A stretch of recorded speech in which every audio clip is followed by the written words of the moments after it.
ଜଙ୍ଗଲରେ ଅଦିନିଆ କାଳବୈଶାଖୀ ଯୋଗୁଁ ଅନେକ ଫଳନ୍ତି ଗଛ ନଷ୍ଟ ହୋଇଯାଇଥାଏ। ଟିକି ଚଢ଼େଇ ଦାନା ପାଇଁ ବୁଲି ବୁଲି ଥକିଗଲା, ହେଲେ ତାକୁ କେଉଁଠି ବି ଦାନା ମିଳିଲାନି। ସେ ଏକ ଗଛ ମୂଳେ ଥକା ମାରି ବସିଗଲା। ଜଙ୍ଗଲରେ ତ ଗୋଟେ ବି ଗଛରେ ଖାଦ୍ୟ ନାହିଁ। ମୁଁ ଆଜି ମୋ ଛୁଆକୁ କଣ ଖାଇବାକୁ ଦେବି? ହେ ଭଗବାନ, ମୋ ଛୁଆମାନେ କଣ ଆଜି ଉପାସ ରହିବେ? ଏତିକି ବେଳେ ତାକୁ ଏକ ଚକମକ କରୁଥିବା କୁହୁକ ହାଣ୍ଡି ଦେଖାଗଲା। ଆରେ, ସେଠି ଏତେ ଚକମକ କଣ କରୁଛି? ଯାଇକି ଦେଖେ ତ। ଏମିତି ହାଣ୍ଡି ଜଙ୍ଗଲରେ କେଉଁଠୁ ଆସିଲା? ଭାରି ସୁନ୍ଦର ଦେଖାଯାଉଛି ତ। ହେଲେ ମୁଁ ଆକୁ ନେଇ କଣ କରିବି? ମୋର ତ ଇଏ କୌଣସି କାମରେ ଲାଗିବନି। ଏହା କହି ଟିକି ଚଢ଼େଇ ସେ ହାଣ୍ଡି ପାଖରୁ ପଳାଇ ଆସୁଥିଲା। ସେତିକି ବେଳେ ପଛରୁ ତାକୁ କିଏ ଡାକିଲା। ଶୁଣ ଚଢ଼େଇ, କୁଆଡେ ଯାଉଛ? ମୁଁ ଏମିତି ସେମିତି ହାଣ୍ଡି ନୁହେଁ, ମୁଁ କୁହୁକ ହାଣ୍ଡି। ମତେ ଯିଏ ପାଏ ତାର ସବୁ ଇଚ୍ଛା ମୁଁ ପୂରଣ କରେ। ତମେ ଜଣେ ଖୋଲା ହୃଦୟ ଏବଂ ପରିଶ୍ରମୀ ପକ୍ଷୀ ଅଟ। ମୁଁ ଜାଣିପାରିଲି, ସେଥିପାଇଁ ମୁଁ ତୁମ ସାଙ୍ଗରେ ଯିବାକୁ ପ୍ରସ୍ତୁତ ଅଛି।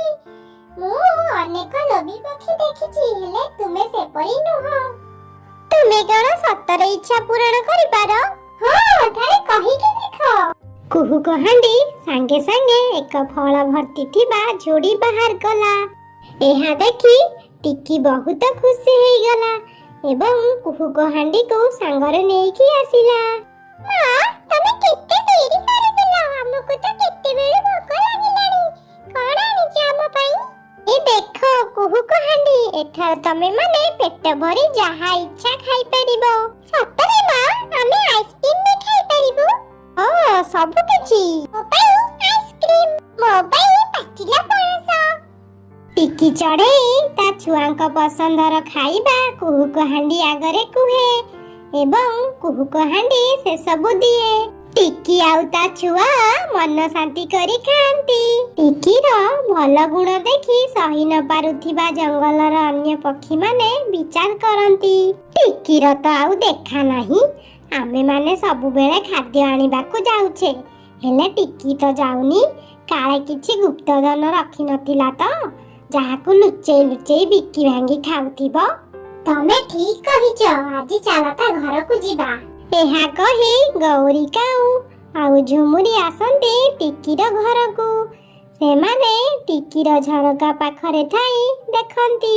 ସେହି ସମୟରେ ଟିକି କୁହୁକ ହାଣ୍ଡିରୁ ଖାଇବା ମାଗୁଥିଲା, ଯୋଉଟା କି ସେମାନେ ଦେଖିଦେଲେ। ଆରେ, କଥା ତାହେଲେ ଏଇଠି।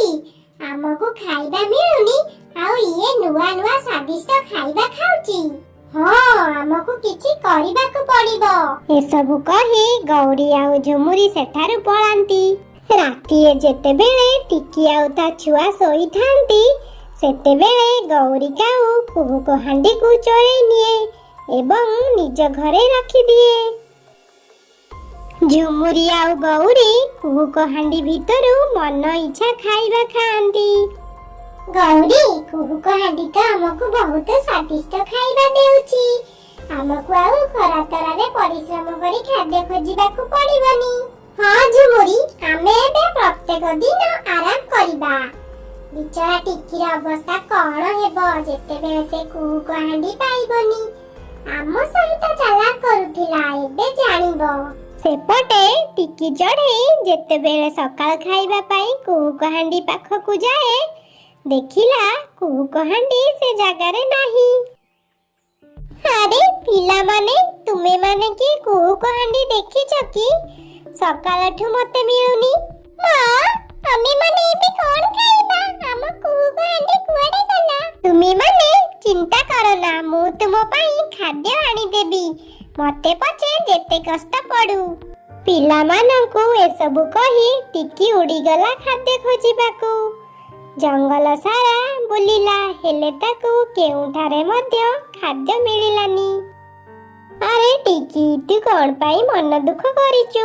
ମିଟୁ ଦିଦି, ଆଜି ସକାଳେ ମୁଁ ମୋ ଛୁଆଙ୍କୁ କିଛି ବି ଖାଇବାକୁ ଦେଇନି। ଜଙ୍ଗଲ ସାରା ବୁଲି ସାରିଲିଣି, ହେଲେ କେଉଁଠି ବି ଖାଦ୍ୟ ପାଇଲିନି। ମୋ ପାଖରୁ କିଛି ଖାଇବା ନେ, ତୋ ଛୁଆଙ୍କୁ ଦେଇଥିବୁ। ହେଲେ ଟିକି, ତୁ ତ ବହୁତ ଦିନ ହେବ ଖାଦ୍ୟ ଖୋଜିବାକୁ ଆସୁନଥିଲୁ। କ'ଣ ଖାଉଥିଲ ତମେ ମାନେ ତାହେଲେ? ଦିନେ ମୁଁ ଜଙ୍ଗଲରେ ବୁଲୁ ବୁଲୁ ମତେ କୁହୁକ ହାଣ୍ଡି ମିଳିଥିଲା।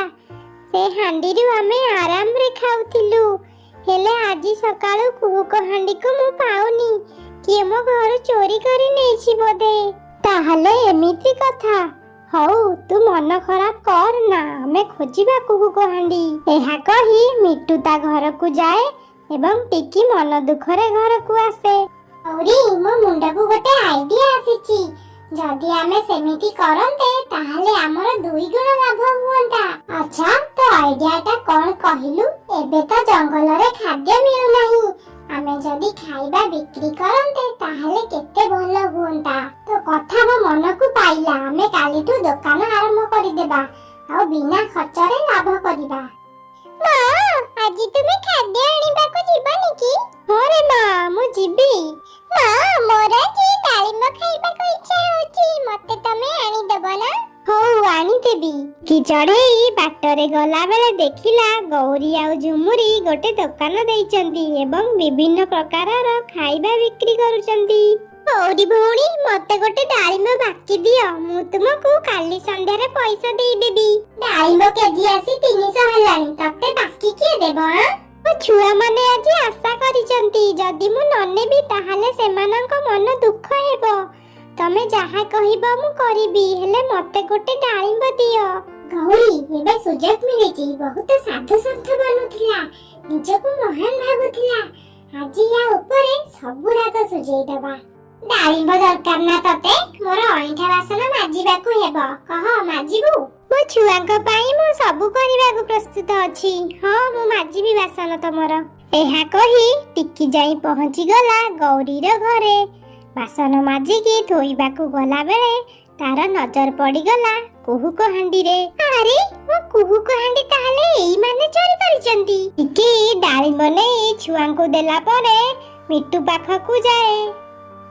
ମିଟୁ ଦିଦି, ମୁଁ ଆଜି ଦେଖିକି ଆସିଲି ଗୌରୀର ଘରେ ମୋ କୁହୁକ ହାଣ୍ଡି ରଖା ହେଇଛି।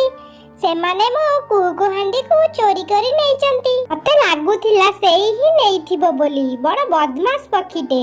ଆଜି ରାତିରେ ଚାଲ ତା ଘରକୁ ଯିବା। ରାତିରେ ମିଟୁ ଆଉ ଟିକି ଗୌରୀର ଘରକୁ ଯାଆନ୍ତି ଏବଂ କୁହୁକ ହାଣ୍ଡିକୁ ସବୁ କଥା କୁହନ୍ତି। ଆଚ୍ଛା, ଏମାନେ ଏତେ କୁପ୍ରକୃତିର ବୋଲି ମୁଁ ଜାଣିନଥିଲି। ମୋଠାରୁ ଖାଇବା ନେଇ ବିକ୍ରି କରି ଟଙ୍କା ରୋଜଗାର କରୁଛନ୍ତି। ଏମାନଙ୍କୁ ମୁଁ ଉଚିତ ଶିକ୍ଷା ଦେବି। ଏବେ ମୁଁ ତୁମ ସହିତ ଯିବିନି। ଏମିତି କିଛି କରିବି ସେମାନେ ନିଜେ ନିଜେ ନେଇ ମତେ ତୁମ ଘରେ ଛାଡି ଆସିବେ। ସବୁଦିନ ସକାଳ ପରେ ଗୌରୀ ଆଉ ଝୁମୁରି ଯେତେବେଳେ ଖାଇବା ମାଗନ୍ତି, କୁହୁକ ହାଣ୍ଡି ବିଧା ଚାପୁଡା, ଇଟା ପଥର ଆଦି ବାହାର କଲା।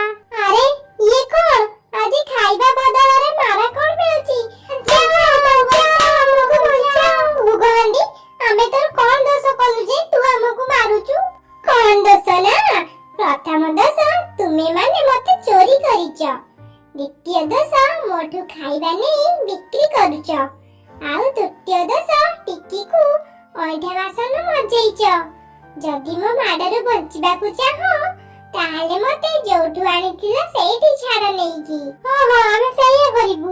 ଝୁମୁରି ଆଉ ଗୌରୀ କୁହୁକ ହାଣ୍ଡି ନେଇ ଟିକି ଘରେ ପହଞ୍ଚିଲେ। ନିଅ ତମ କୁହୁକ ହାଣ୍ଡି। ଆମେ ତୁମ ପ୍ରତି ଅନ୍ୟାୟ କରିଛୁ, ଯାହାର ଆମେ ଶାସ୍ତି ପାଇଲୁ।